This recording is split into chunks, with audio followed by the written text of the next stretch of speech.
the third year and counting, Richard Skipper has been celebrating the artists you love. Richard Skipper is all about celebrating life, art, and his guest body of work. Please join us while he showcases these diverse and talented individuals. Here's Richard Skipper. Happy Monday, everyone, and welcome to the latest edition of Richard Skipper Celebrates. Now, I know that this type of a show is normally done on a Friday as we wrap up the week, but I've gotten a lot of response that a lot of people, believe it or not, these shows are my highest rated shows. These and the Let That Go shows with Kassira McKee on Sundays normally, that I decided to kick off the week today. Now, I'm in my pajamas today because we're having a virtual pajama party. A few days ago, I actually saw a post from a well-known entertainer on Facebook, and she said, it's 5 o'clock and I'm still in my pajamas. Well, anyone who knows me, I get up in the morning. I set my alarm clock, believe it or not, with the sunrise. I get up early in the morning and I am out the door. I go for a walk, and I am never in my pajamas this late in the day, but today is an exception because today is National Family PJ Day, and all of you are family. So today we are actually going to have a few of my guests that are on the show. I've asked them all to be in pajamas. Some may be in pajamas, some may not be. And no, it's not that type of a show. I also, because it is National American Teddy Bear Day, once again, I have my little Skipper teddy bear. There is someone here who proposes to be a queen. So I have my crown today. I see that she's already laughing in the wings, but there may be more than one queen on this show today. So I'm wearing my queen and my crown in her honor, but I'm actually going to bring on our first guest today. I am so excited because he actually came on at the last minute. And he can let you know whether or not he wears a crown. He is one of my favorite people in the world. He was on the show not too long ago. Robert Patrick is here. He is an amazing playwright. I first became aware of Robert, as many people did, through Kennedy's Children. But I have followed him over the years, and we had him in New York for a long, long time, but now he is on the West Coast. And he asked me as we went live, Robert, are you wearing your pajamas? Well, Richard, I just turned 85. Congratulations. I have 10 sets of black pants, black fleece pants, and 10 black turtleneck sweaters. When I take off one set, I put on the other. I wake in them. I sleep in them. I've convinced myself I look like Audrey Hepburn in Funny Face. But the fact is, I'm just that funny old gray-haired man who's always in the black turtleneck sweater. So yes, I am in my sleeping clothes. Well, good for you. Now, Should I stand? Sure, go ahead and stand. Let us see them. For what it's worth, you're the first person to see me in my sleeping clothes in 20 years.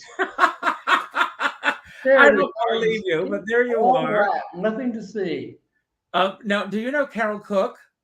Hello? Do you know Carol Cook?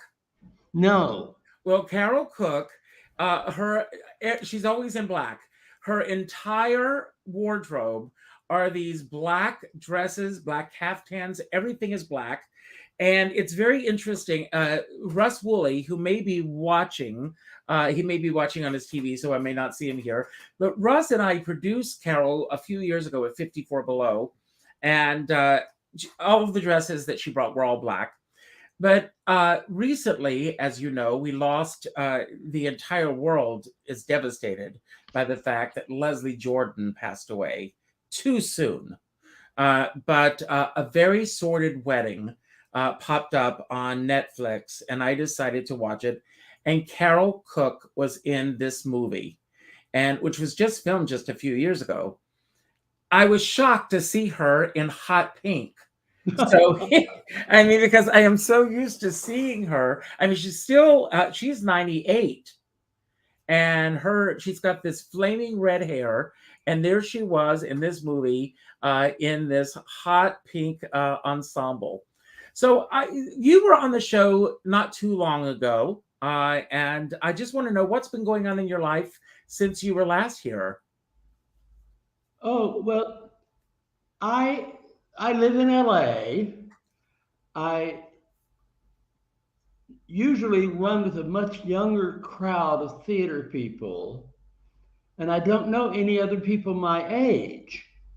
So what I've been doing this year is trying to find organizations where I can meet more people my own age.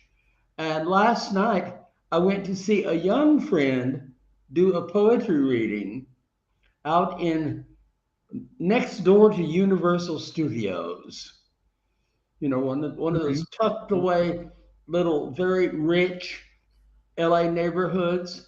And we went into what must once have been a garage, and also was Ruth St. Dennis's dance studio at some point, to see my young friend read his poetry. But before he came on as the featured poet of the evening, they had a couple of dozen guys my age, you know, old art fairies. And they all read poetry, and I was allowed to read some poems of mine. And it was so great communing. I love my young friends, and I do a lot of shows with them, but it was so great to be communing with people who probably they were wearing their pajamas too. That's wonderful. I love it. At a certain age, the appearance becomes, as I believe they say in Gigi, rather a bore. Well, good for you. So it was fun to be with all these older people. And the night before that, I had been to a showing of a film called AIDS Diva, about a woman named Connie who was apparently a tremendous force in the fight against AIDS in LA and San Francisco. Connie Norman, I think it is. Okay. And again, I was gratified. Suddenly, almost the entire audience was people my age. Wow. And I wonder if other people are as happy. You know, I'm happy to be with my young friends, but it's such fun to be with people who knew the same movies and the same books and the same plays and the same pop music, and had the same problems getting up and sitting down in the soft theater seats. Well, that's wonderful. So that's been great fun. I don't know what else to tell you. I have what my friends consider an idiosyncrasy. I sleep on the floor. I've always, since I was a tiny little boy, preferred to sleep on the hard floor. It's good for the back. Well, maybe that's the secret right there. Well, and my only problem now is it's a little harder getting up in the morning. Well, I sleep in a wonderful sleeping bag in my blacks. So there's a lot of fabric to shove aside. I don't know if this is the sort of gossip you want on the show. No, what you're telling me is absolutely part of this. We celebrate everything here. I want to explain to everybody about the message scrolling on the bottom of our screen here. If you saw the show on Friday afternoon, we had an amazing show. We had 6 incredible men on the show, and one of those men happened to be Sean Patrick Murtaugh. He has an incredible new CD out.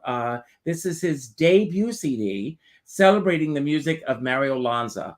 It's not an impersonation. It's just celebrating his music. As you can see here, he's going to be at the Green Room 42 in New York. But his new CD this is to celebrate the new CD. And we're going to be giving away one of his CDs today. Generous gift from Sean. And all you need to do in order to be eligible to win this CD is to comment with the word #innovation. And before we bring on our next guest, Robert, you have always been very innovative in this business. What does the word innovation mean to you when it comes to your career and to your personal life? Well, my public life has largely been in underground theater. And theater is a weird art to be involved in. The elements of it have been the same since ancient Greece. People stand up on a stage and pretend to be somebody else and go through a story. I was privileged to be present at the Cafe Chino, which was the first underground theater in New York and the first gay theater in the world. So our innovations were, we had always only seen Broadway theater. Mm-hmm. So here we were with a coffee house with 40 seats in it and 8 tables. And we had nothing. The man who ran it, God bless his heart, Joe Chino, said, here's my floor, do what you have to do. So we had to find many innovative ways of writing and producing and acting and even lighting plays to have as much effect just standing in the middle of a grotty little coffee house in Greenwich Village, as we had seen people make on Broadway with $1 billion set and chorus girls. Joe Chino called us his Rockettes after the Radio City Music Hall Rockettes. But the main innovation that I was involved in artistically was discovering you can do you can make anything happen on a bare floor if you have enough imagination, talent, and determination. Amen. We couldn't have a door, so we'd pantomime opening a door. And people would say, I could actually hear the door slam. You all acted so well. Is that what you need? That's exactly what I need. So I need you to do one other thing. I need you to pick a number 1 through 4. I've got 4 mystery questions. So you get to pull your own questions. So it's 1 through 4. 4. And the question is, what triggers you? How can you transform your response in that area? Is there anything that really triggers you these days? Yes, the internet. Suddenly, you don't have to fight to be produced, to be published, to be exhibited in a gallery. You won't get paid, but you can present to 8 billion people the work you do. So I can write a poem here in my little old man's apartment in Los Feliz, Los Angeles, and put it online. And if they want it, 8 billion people can read it. And the excitement of that audience being always available and the contact to them always open is what triggers me most. Although the trigger for any particular poem or song or play may be quite something else. I can be walking down the street and see. The other day I was walking down the street and at Hollywood and Vine, a car stopped and they shoved a woman out of the passenger side window onto the asphalt. She was screaming and cursing in the vilest language, and she reached into the car and pulled another woman out and was pulling the woman's hair and beating her up. Oh my God. If you're a playwright and that happens in front of you and you don't get an idea for a play, you should get out of the business. Oh my God. So what was the idea that you got for the play? Well, I'll start it by having somebody drag a woman out of a car onto the street, and we'll see where it goes from there. Well, on that note, let's drag our next guest on. How about that? So you pull a number 1 through 3. What, me? Yes. 3. Well, he just got here, so let's pull him on. I am very excited that he's here because he's actually part of our twosome today. I'm going to pull this up here because he is going to be appearing at Chelsea Stage. If that doesn't let him know who's coming up next, are you ready? He's nodding, I guess. And that's Sean Harkness. Sean, I haven't seen you in a while, so welcome to the show. It has been a while. I know it's been a while. The last time I saw you, you had a beard. Yeah, that just happened a few days ago. So meet Robert. Have you and Robert ever met? Not No. officially. Hello. I certainly recognize you, though, and brilliant to listen to you. Yes. That's Sean, because I use the internet for self-promotion. yes. So Sean, I have to ask you, it doesn't look like you're in your pajamas today, however. I think you just ran in from somewhere.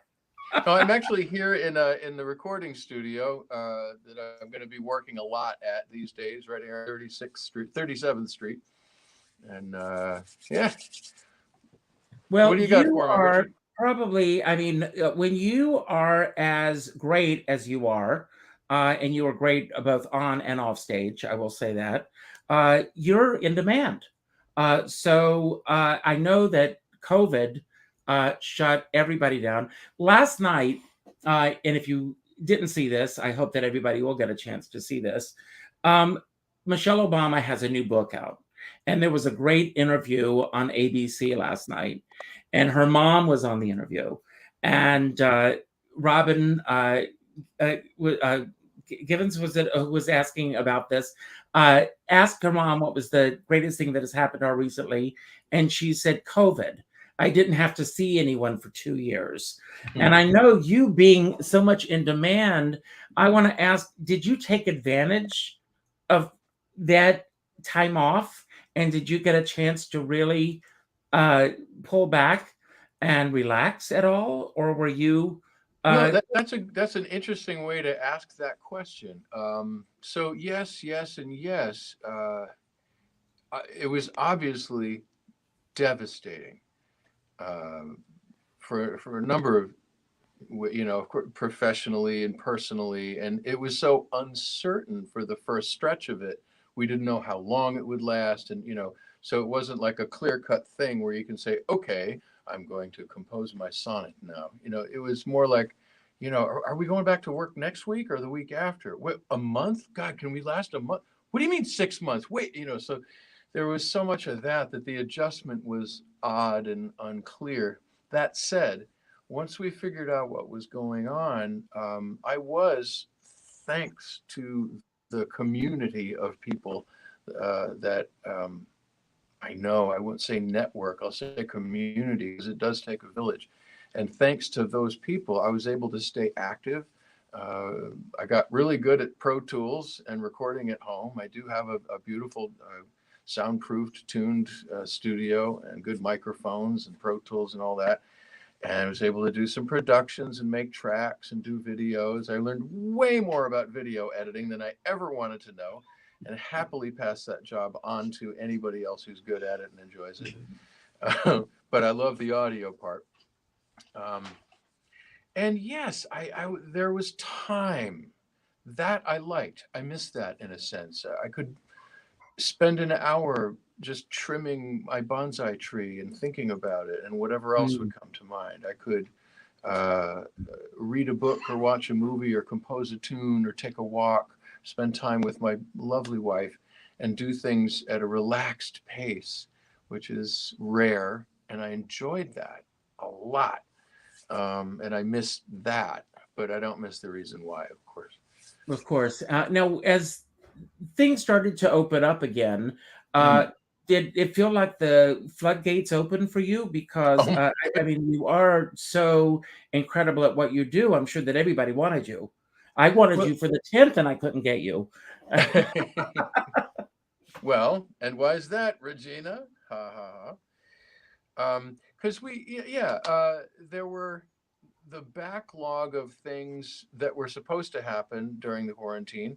And then there was a whole, of course, all the new things that are continually being developed and in production. So yeah, there's always something to do. In fact, my kind of catchphrase has been, no matter where I am or what I'm doing, I'm supposed to be doing something else. I'm letting somebody down, and that's hard. That's stressful. But I love the activity and the engagement, and. Well, I'm going to ask you the same question that Robert pulled. What triggers you in these days? What? I'm sorry, again? What triggers you these days? Triggers me. Selfishness, inconsiderate behavior, rudeness, that odd coupling of ignorance and arrogance that so often go together. And quite conversely, I'm really, really, really easy to please with the simplest acts of kindness. And very easy to disappoint with the simplest acts of rudeness. And you see it everywhere. I don't need to list it. But that's right. That's right. So you get to pull a mystery question as well, 1 through 3. 1 through 3, I'll go with 2. And the question is, if you could meet any historical figure, who would you choose and why? Wow. To meet.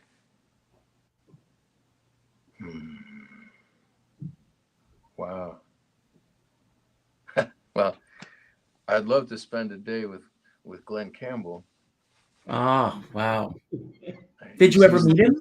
No, he was the reason I picked up a guitar. And oddly, our careers, well, aside from the glamorous, very successful life that he had, but my career kind of mimics his in a sense where he wasn't just a guitar player, a damn good one, but he was an accompanist to stars. He was a writer, had his own show. He was in the Wrecking Crew and played with the Beach Boys and everybody else. Can you believe it? He clearly and he loved acted. to play. And he acted. Don't forget True Grit. Yep. Yes. He just loved to play and did it in every possible way imaginable, and I love that. But I would probably opt more for somebody literary, P.G. Wodehouse or one of the previous Dalai Lamas or something. I don't know. That's a tough question because there's so many. Well, there is someone you get to meet in person, and that would be our next guest. Yay. So you get to either pull number 1 or number 2. 1. Well, I guess I should put the crown back on. So she would know who I'm pulling on. And you actually are working with her. Yay. So here you are. It must have been the mistletoe. So I'm going to pull Regina Zona on. Hello. So, Regina, Hello. You knew exactly who I meant when I pulled the crown. Well, of course I did. I did. And you said, and when you introduced the whole crown thing, you said, there is someone that supposes to be a queen here as a guest. I don't suppose to be a queen, Richard. I am a queen. It could have been Robert. Well, I mean, there might be another one, but I am the queen. Yes, absolutely. So the holidays are upon us. Last night on our show, we had my friend Doug McAllister. I'm sending positive thoughts out. I don't know if he's watching live right now or not, but Doug tomorrow is having shoulder replacement surgery. So we're sending positive vibes his way. But his house is already decorated for Christmas. But he says he starts as early as Halloween. That's a little too early for me. But most holiday albums are done in July. When did the two of you start working on this album? Yeah, well, it's interesting because we actually started working on it. Excuse me, I have to respond. I'm bringing this comment up on screen. You've got to see this. Oh, indeed. Indeed. Yes, Yes, indeed. yes. We started talking. Actually, it's interesting because I actually asked Sean to do this Christmas album with me a full year and a half ago, and we started working on it, I think, and really talking about it just after the new year of 2022. And then I think one of our very first rehearsals was actually on Easter Sunday. And we thought, well, this is what they call full circle, singing Christmas carols on Easter Sunday, right? That's the way that it's supposed to work, right? But yeah, we were in the studio in I think in June or July. We were Yeah. in the studio for two dates, I think, in July, and the CD was just released on November 1st. So it's ready for everybody to get their stocking stuffers and get their CDs for all of their loved ones. And it is streaming on all platforms. All platforms, absolutely. They can go right now and hear it all. That's great. And I do want to let everyone know that not Sean, unfortunately, but Regina and I are going to be sharing the holidays together on December 10th. Regina, thank you for saying yes. Oh, And it's I'm my bringing this pleasure. up. We are doing a Christmas holiday concert together at Christ Church here in Spark Hill. So please, if you're in Rockland County or anywhere near, come and join us. Leroy Reams is going to be joining us. Carolyn Montgomery, Rita Harvey, Neil Berg. I mean, a lot of amazing. I went to college with Rita Harvey. We both went to Northwestern University together. And Rita and I dated in college. No, Did I'm making you? no, I'm making. I was like, wow! I was like, that is news breaking. I start rumors. Woo! Fabulous. I want to ask you, and we're going to bring our next guest on in a few moments, but what triggers you, Regina, these days? Well, that's a really interesting question because I think that when I first hear trigger, I think of the negative stuff. Mm-hmm. And actually, I mean, not to be a copycat or anything, but everything that Sean said pretty much triggers me. Politics triggers me. Mm-hmm. Ignorance triggers me on the negative side. But let's talk about what triggers me on the positive side. That sounds good. Yes, what really triggers me on the positive side, what gets my blood flowing, is collaboration.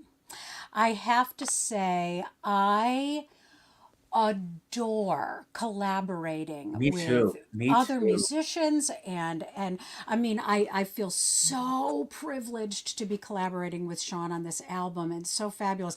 But, I was sharing with somebody was asking me a couple of years ago, do you miss singing opera and being on the operatic stage, and you know what the thing is that yes, I mean, I love opera. I loved singing opera. I had a beautiful operatic career. But what really turned me on about opera was being in a room with other singers who were as good or better than I was. A director, the costume designer, the conductor, the stage management, having a team that was about creating art together just filled my soul with joy. And that was one of the hardest things to give up when I finally said goodbye to my operatic career. These days, while I love the opportunity to sort of make my own destiny, I have to be in charge of creating the collaboration. And that is sometimes challenging and expensive and and all of that, but still that is something that gives me so much joy that I have to find a way to do it any way that I can. So that's sort of what triggers me in the positive sense. Now, I'm going to trigger you in another way based on the other question. If you could collaborate with any famous person, living or dead, to piggyback on the question I asked Sean, who would that person be? Ooh, you know what? I think that one of the first people that comes to mind in this musical space that I am right now, I would love to collaborate with Oscar Peterson. Wow. I think that having him at the piano and all of that inspiration and genius that he brought to music and jazz. I loved him when I was younger and playing cocktail piano. And I just think that would just be fabulous. Wow. Fabulous. Well, your next album can be a celebration of him. Yes, I think absolutely. that's a great idea. Yes. So you get to pull your own mystery question, one or two. Is it one or two, or is it one or three? It's one. Well, it's now one or three. It's one or three. Very good. You pay attention. One or three. I am on top of yes, it, Richard. You're on top of it. Actually, I have to say that when Robert picked 4, I was like, oh, good, 3 is left. And then Sean picked. I kept saying to Sean, don't pick 3, don't pick 3, and he picked 2, so I picked 3. You picked 3 is my favorite number. If you could live in a sitcom, which one would it be, and why? If I could live in a sitcom. My life is a sitcom. Wow. That is... You'd probably have a lot of fun in Golden Girls. Well, no, you know what?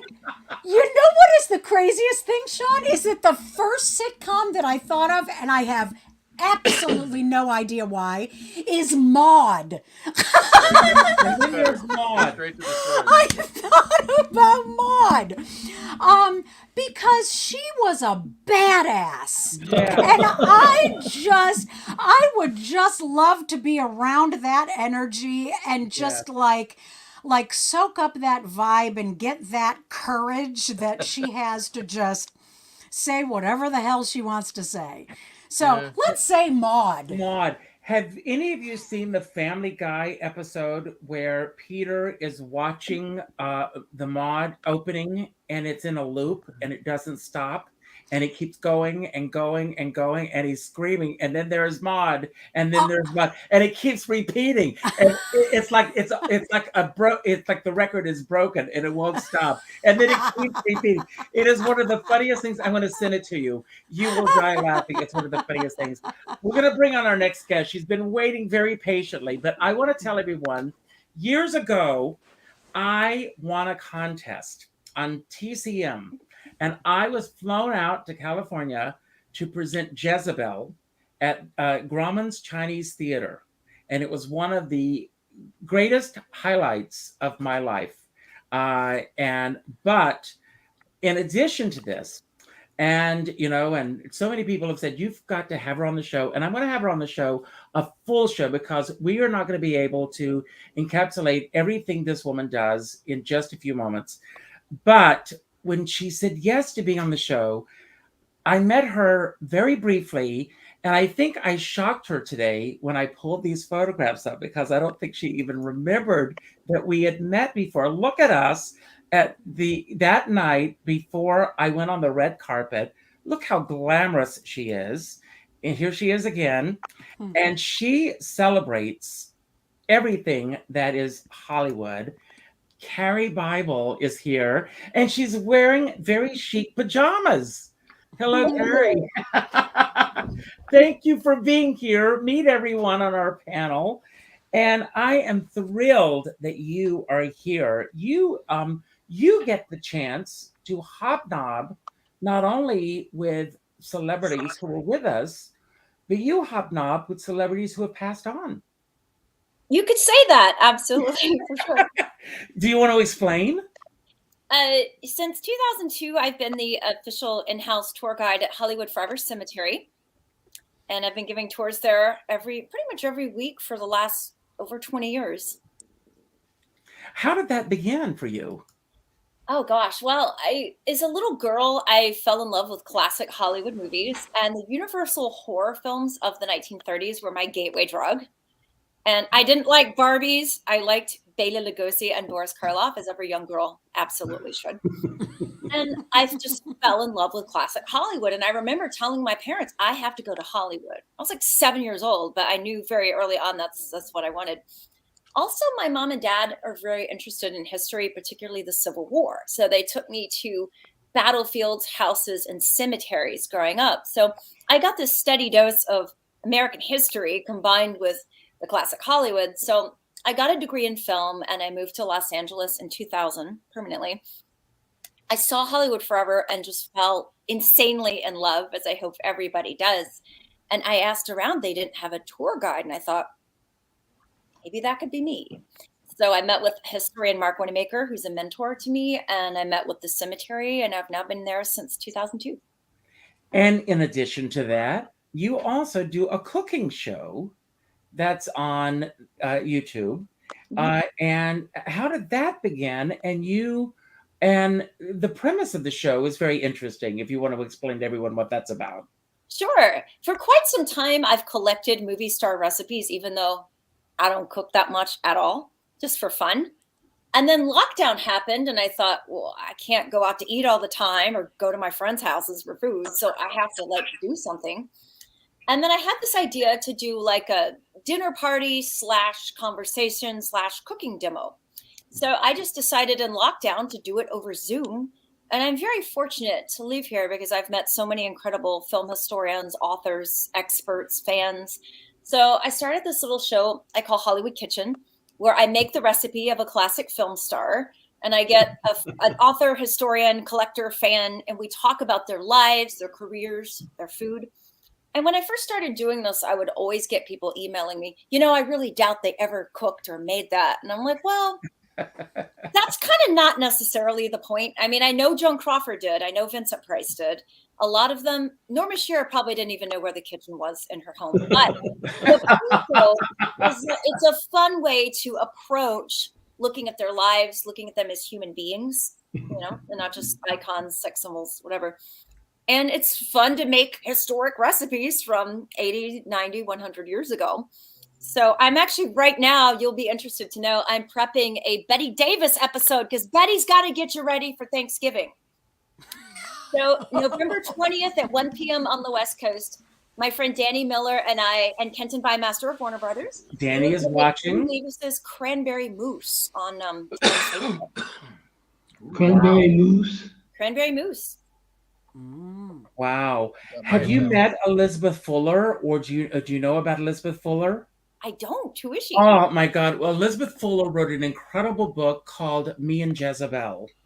And this great story, Regina, Sean, Robert, if you don't know the story, when Betty Davis was writing her last book, her publisher reached out to Elizabeth. Betty Davis needed a place to stay while she was writing the book. Elizabeth Fuller lived in Westport, Connecticut.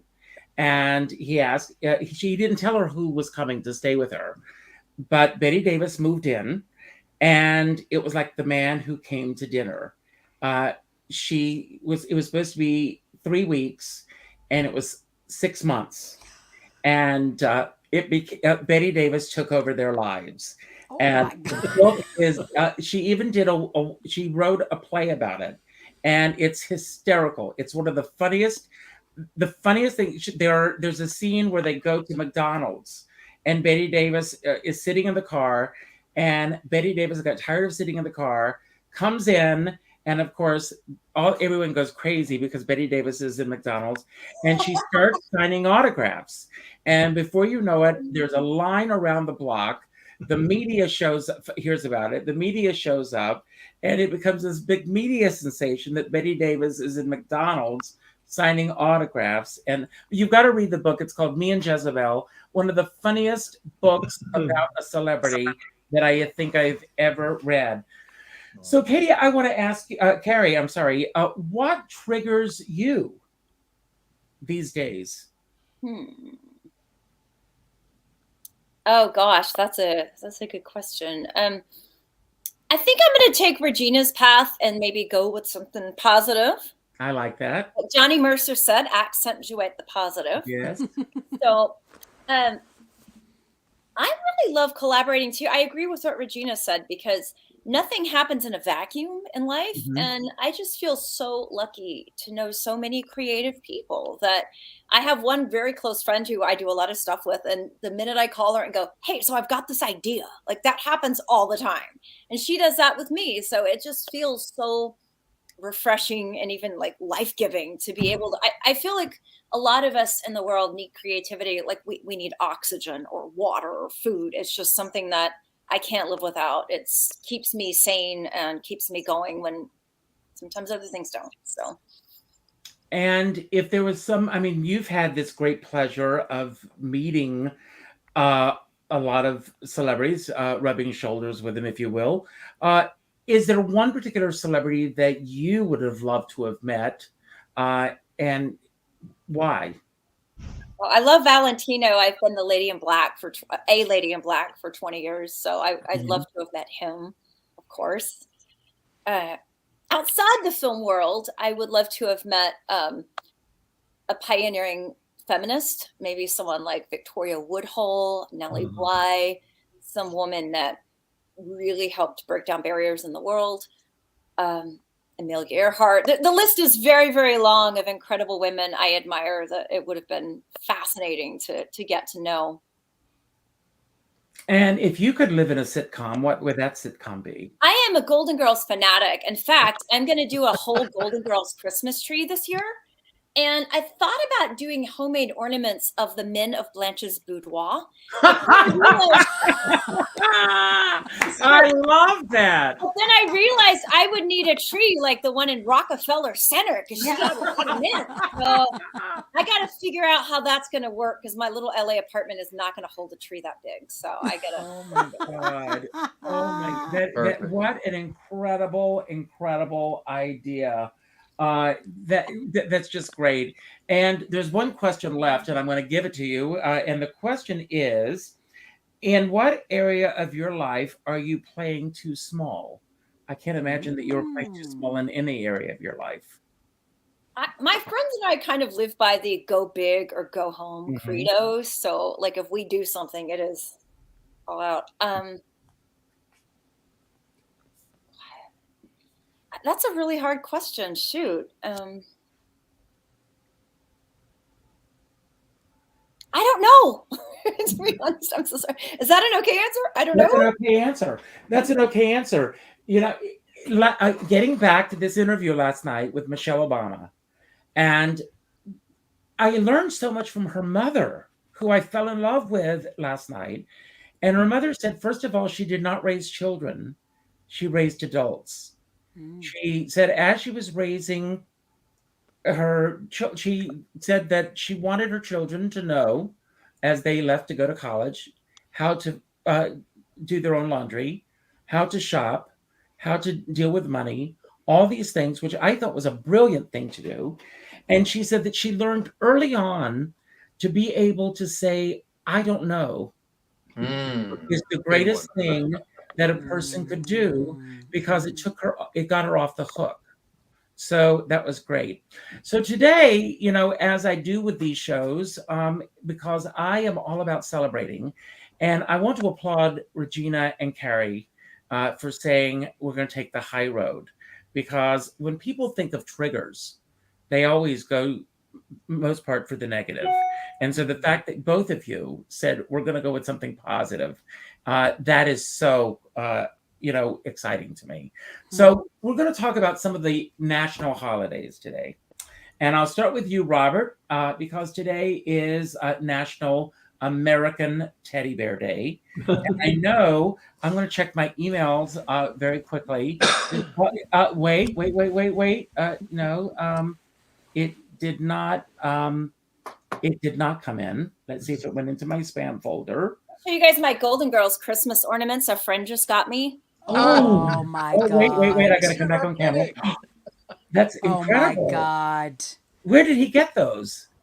I don't know. My friend Hazel gave these to me for a birthday present, but I think I'm going to have to do homemade Men of Blanche's Boudoir for many reasons. I love that. That's great. That's great.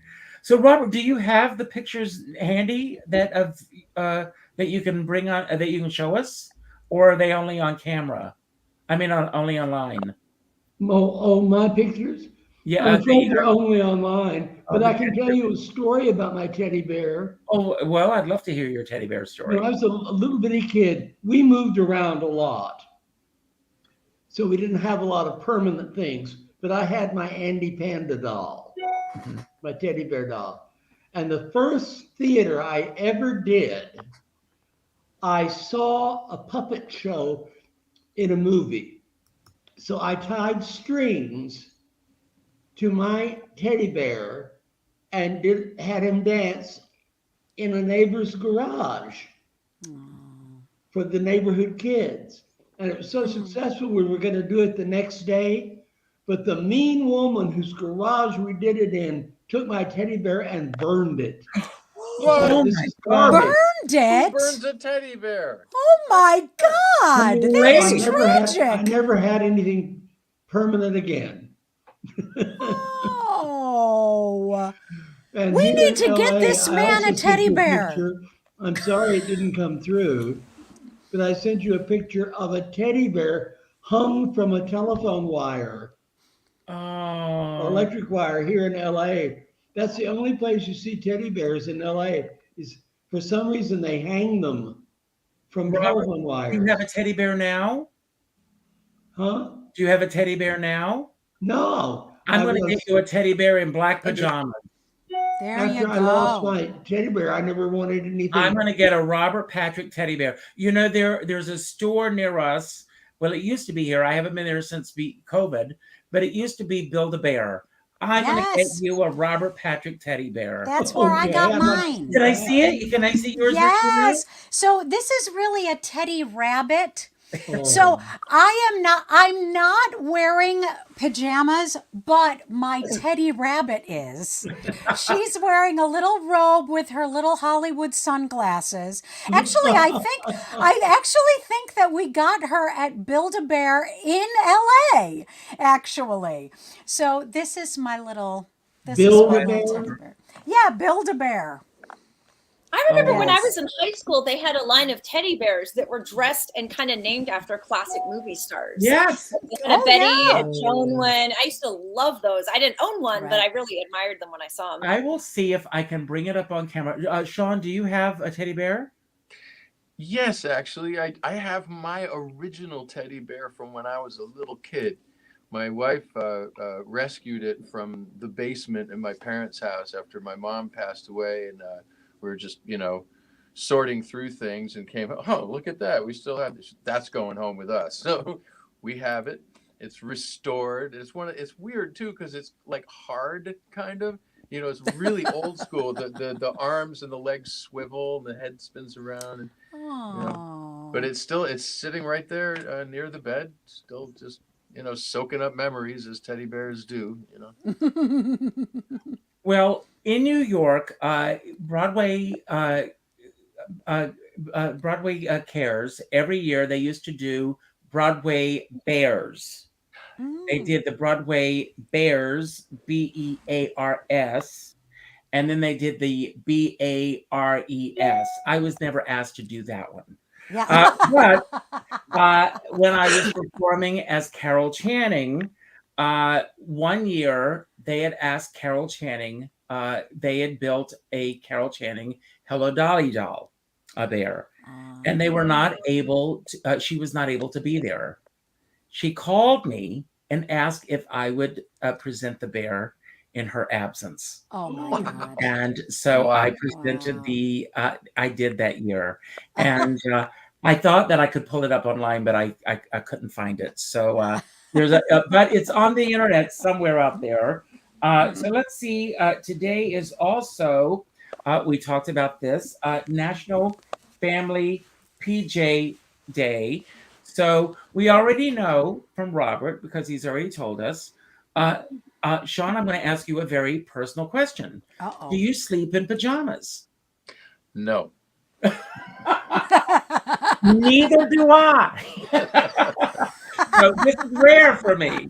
So what about you, Regina? I sleep in a t-shirt. Okay. I have various and sundry t-shirts. That's what I Okay. sleep in. And Karie? Oh yes, I sleep up. I'm for you, Richard. I'm wearing 1930s Bonewit Teller pajamas from Bonewit Oh, Teller. they're gorgeous. Wonderful. Love that robe. But these are about 90 years old and very fragile. So I don't wear them in my sleep. I wear more modern pajamas instead of my vintage ones. But if I'm laying around the house watching TCM or something, I do wear my vintage PJs. Well, these are comfortable to wear around the house. You know, I love wearing them. Today is International Girls' Day. So Karie and Regina, I celebrate both of you today. Well, And thank you. Shellen Lubin, great director. She's directed, I think, for the last X number of years, the Bistro Awards was scheduled to be here as well today, but unfortunately she's not here. And I like this one, Loosen Up, Lighten Up Day. I really like that because I think that we've gotten all a little too tight in recent years. Do you all agree? Agreed. Yes. Yes. So Absolutely. Robert, you are very active. You go out a lot. What do you do to let your hair down? Just to go out and have a good time? Well, I took up singing a few years ago. We discovered by accident that I have perfect pitch. Wow. So I sing a cappella because I don't need the accompaniment. I'd love to have it. But I sing regularly at several tacky, eccentric reviews around LA, including the Planet Queer monthly review at the Akbar in Silver Lake. And right on my corner, a wonderful woman named Helene Udi holds a review in her beautiful front yard. She has a small town front yard here in the big city. Mm-hmm. She puts up a stage and folding chairs. And she, I'm honored to say she always wants me to open the show because she says it gives a touch of professionalism. So I sing a cappella. That believe me, the kinds of songs I write and sing let down my hair a lot. Oh, I love that. And what about you, Sean? Outside of the business itself, what do you do to let your hair down? I'll usually take a motorcycle ride or work on a bonsai tree. Wow. Those are my go-tos. Or cooking. Time stops in the kitchen. Oh, I love to cook. Are you cooking for Thanksgiving? Of course. Yes. And you cook all the traditional dishes? Nope. I live with a Japanese girl. I know you do. I know you do. Yeah. So what is Thanksgiving like in your household, Sean? It's usually just quiet. For my wife and I, since we run around in circles so much, doing so many different things, a vacation, a holiday, a break is having no plans at all, not having to be anywhere at any specific time or doing anything in particular. And anything could happen and nothing could happen. And any of it is welcome. Yeah, doing nothing is the most underrated relaxation in the world. People always say, what do you want to do on your day off? I said, stay home. Putter. May I There's ask a you word a question, Miss Bible? Yes. You say you work at you do a presentation at the Hollywood Forever Cemetery? That's one of the things I do. But yeah. That's right behind Paramount, right? Mm-hmm. Yeah. And obviously you're very interested in movie memorabilia. Did you know that in the walls of Paramount Pictures, there was built in the 1920s a love nest for Rudolph Valentino? You heard of it? That. I've been in it. I met a man once who had the keys, and we went through bushes and found it built right into the Hollywood walls. That was so he could carry on his love affairs without any hotels knowing about it. I want to back up for a moment. You said that you were in Rudolph Valentino's love nest? Yes, in the walls of Paramount Pictures. There aren't too many people who could say that. It was absolutely amazing. Wish I could. Well, I thought you might be interested to hunt for it. I've never been able to find it again because they look they look askance at old men prowling through the bushes around the Paramount walls. Studio lots are so strict. I was just at a screening honoring Anna May Wong on the lot like a week ago, and a friend of mine took a picture of the soundstage and got kicked off the lot by security. So it's real hard to explore a studio lot these days. Wow. Wow. Anyway, I thought that would interest you. Oh, definitely. That's great. Regina, how are you spending Thanksgiving?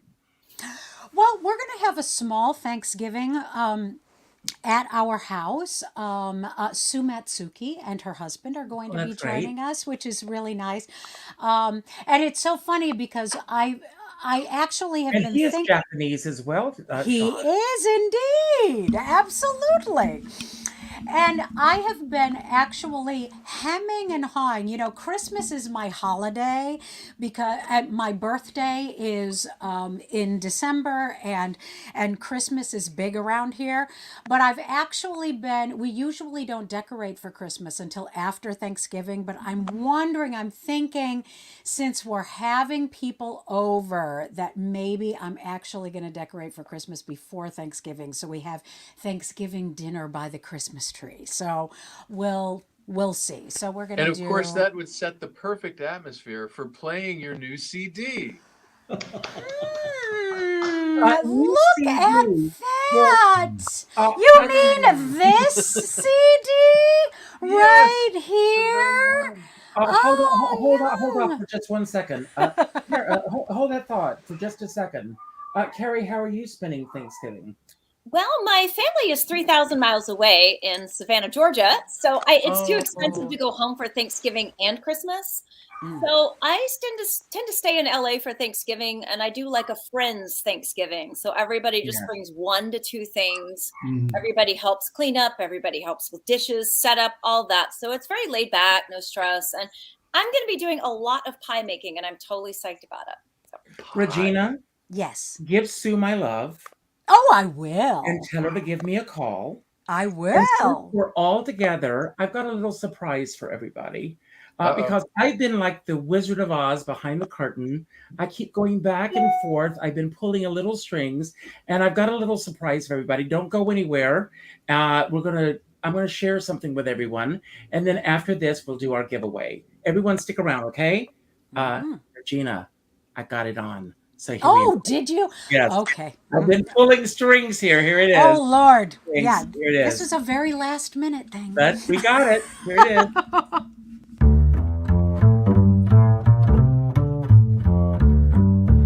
God rest ye merry gentlemen, let nothing you dismay. For Jesus Christ our Savior was born upon this day to save us all from Satan's power when we were gone astray. Oh, tidings of comfort and joy, comfort and joy. Oh, tidings of comfort and joy. In Bethlehem, in Jewry, this blessed babe was born and laid within a manger upon this blessed morn. To which his mother Mary did nothing take in scorn. Oh, tidings of comfort and joy, comfort and joy. Oh, tidings of comfort and joy.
And unto certain shepherds brought tidings of the same, how that in Bethlehem was born the Son of God by name. Oh, tidings of comfort and joy, comfort and joy. Oh, tidings of comfort and joy. Oh, tidings of comfort and joy. Oh, tidings of comfort and joy.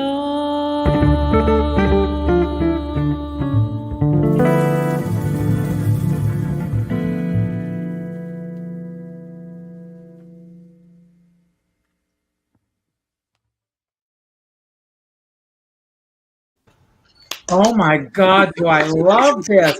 Can we give one away, Regina? Absolutely. We could give 3 away. How about Oh, that? No. And ask Sue if she wants to come and be in our Christmas concert. Oh, okay, I will. Ask her. Tell her Absolutely. it's time for new beginnings. Ask her. Absolutely. Ask That sounds her. great. I would love it. So anyway, we're gonna let's begin by like I said, we've got well, we're gonna start with let's see here. Thank you all for being here. And this is for Sean, number one, our sponsor for today's show. And this will go to Mitch Morrow. Mitch, reach out to me and I will get you in touch. And we're going to give away 3 CDs. Are you sure? Yeah, sure. But well, she's being magnanimous today. So here we Absolutely. go. Number 1. Here we are.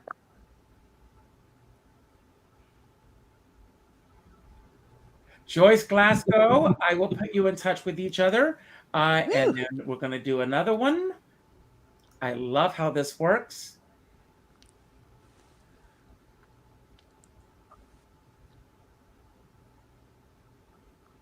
Natasha Lombardi, and one more. And thank you so much for your generosity. This is great.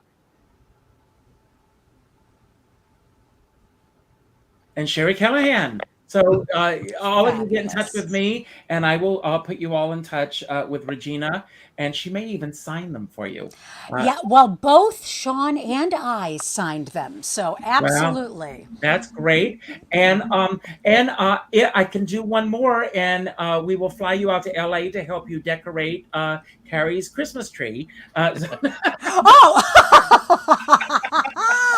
I need help making ornaments, actually. There's a lot of women in Blanche's life. So. And we may even, let you, Robert may give you a tour of Robert Valentino's Love Nest. Anything is possible. Anything is possible here on Richard Skipper Celebrates. I want to thank you all for being here today. I want to say my closing remarks, and then I'm going to turn it over to you, Robert. You will be next in line, and then you will pick the next person, and then that person will pick the next person until the last person is standing. And when the last person is standing, don't worry about how to say in the show. As soon as you say goodbye, the final credits will roll. I want to thank you all for being here today. Doug McAllister is asking, how can they buy a CD? Oh, okay. So they can buy a CD by going to my website, reginazona.com. And they can get a physical CD that is an autographed copy, like the one that I'm holding right now, or they can get a download of the entire CD. So reginazona.com, and it will be shipped to them, or they can get it immediately. And just to let everybody know, all of the information for everybody who's on today's show will be on the YouTube channel. So just get in touch with me if any of you have any questions about any of the guests on today's show. I want to thank you all for being here today. As I said, the word of the day is innovation. Be innovative in everything that you do, in the people that you deal with, in every decision that you make. I love what Regina and Karie said. Think about the triggers. What triggers you? What triggers you positively? Think about that as you go through the days. Last Tuesday, as all of us were sitting on the edges of our seats and how the election was going, no matter what side you were on, a dear friend of mine, an astrologer, said, Aaron Grelor, said, when you cast your ballot, and I did this, he said, cast your ballot and just say these words, I'm doing this for the good of all concerned. And I got to thinking about that. And as I leave my house and I go for my walk in the morning, every person that I encounter, everything that I say, every post that I put on social media, everything that I do, this show is for the good of all concerned. It's what we put out into the world, and it's how we interact with each other. It's what we decide to do. I've said this over and over and over again, and I will say it again. When it comes to social media, none of us are responsible for what anyone else does on this planet, but we are all responsible for how we respond to it. Mm-hmm. When you see a post, you can do one of three things. You can hit the like button, you can leave a comment, and you can hit the share button. Every single person on this panel today is an artist. And all any of us want, including all the people that are watching the show, either live or later, any of us want is to be acknowledged.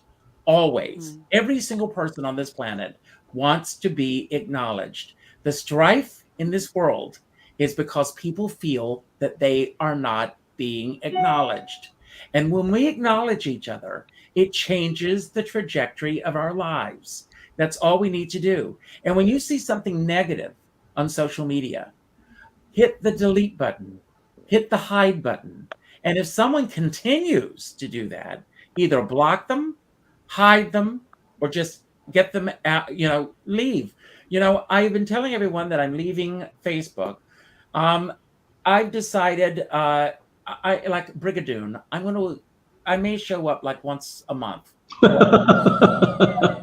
For a day. Wait, isn't Brigadoon 100 years? Yeah. But okay, once a month, 100 years. Regina, I'm going to throw caution to the wind. I'm going to be around to do this, and maybe Facebook won't be around every 100 years. So my 100 years. A month feels like 100 years, doesn't it? Mm-hmm. Oh, yes. So that's going to be my way of dealing with it. I just need to set boundaries, and I think that's the best way for me to deal with it. But I also end every show, those who follow the show know this, by telling everyone to go out and do something nice for somebody else without expecting anything in return. I tell everyone to go into your database, your address book, whatever it is that you use these days, and reach out to someone that you haven't spoken to in a while. There's been a lot of passings away lately. My dear friend Jay Rogers just recently. And I'm finding that people that we haven't spoken to in a while are passing away. And then all of a sudden, everyone's posting a selfie with that person or a photograph with that person or their favorite memory with that person. And I'm thinking, wouldn't that have been nice if that was there a week, a month, 2 months ago, so that they could have seen what it was? Last Saturday, I did a celebration of Susan Schulman, and Kathleen Chalfant said that Susan didn't really realize how much she was appreciated and loved in this business. Mm. And there are so many people that I know who don't feel that they are truly appreciated. And I think it's important that we take the time to do so. I've always ended my show by telling everyone that, as my dear friend Sean Moniger always says, we're all in this together, but we're not in the same boat. But I read somewhere that we are all in the same storm, but we're in different boats. Some of us are in yachts. Some of us are in dinghies. Some of us are in rafts. Some of us are in canoes. I don't care what size boat you're on. Make sure you bring a skipper along. So I'm going to leave on that note, and I'm going to turn it over to Robert Patrick. And then, Robert, you'll pick the next person. Make it a better tomorrow. You can. Robert. Well, I'm going to sing a song that Sean and Regina can have in their next Christmas album. Okay. Be of good cheer, here Christmas comes. So the worst is over and the night will pass away. Come with me and together we will see that the sun is coming up a little brighter every day. Hear the towers peal their bells while the Christmas carol tells that if Christmas comes, another Christmas comes. Always Christmas comes to light the way, to light the way, to light the way. Take it, Sean. That's sweet. Sean, I love take it. it. Okay. Well, I'm just going to say thank you to everyone for watching, and thank you, Regina, for your trust and your friendship. It's been a delight collaborating and making music with you. And I hope everybody enjoys what we've come up with. And I'm going to actually pass it on to you, Karie. Well, thank you. Thank you to Richard Skipper for having me on today. And thank you to everybody like Regina and all the other guests and everybody who works hard to create art of any kind, be it music, movies, books, plays, anything, because I think art is one of the true things that makes our world worth being in. Excellent. Okay, I guess I'm the last one standing. So here I am staring at myself.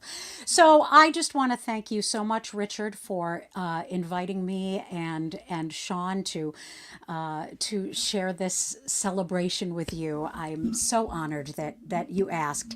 And we have our CD out, but we also have a CD release concert, our celebration to celebrate this particular CD on December 11th. If you're in New York City, it's at the Triad Theater on 72nd Street at 5 p.m. And the link to get tickets will be in the comments when Richard posts this. So that's great. But I guess I'm going to leave this with one more thing to sort of like put a bookend on what Richard said. I have a signature quote, I guess, which I stole from Mary Kay Ash, who was the founder and creator of Mary Kay Cosmetics. And I adjusted the quote just a little bit for my own personality, but basically the quote is, "The only response to the question, 'How are you?' is fabulous." And the thing is that if somebody asks you how you are, if you respond with fabulous, it is going to change their mood, and changing their mood is going to change your mood. So you're just passing positivity around the world. So I hope that you all have a fabulous night. And thank you so much for having us, Richard. Bye-bye.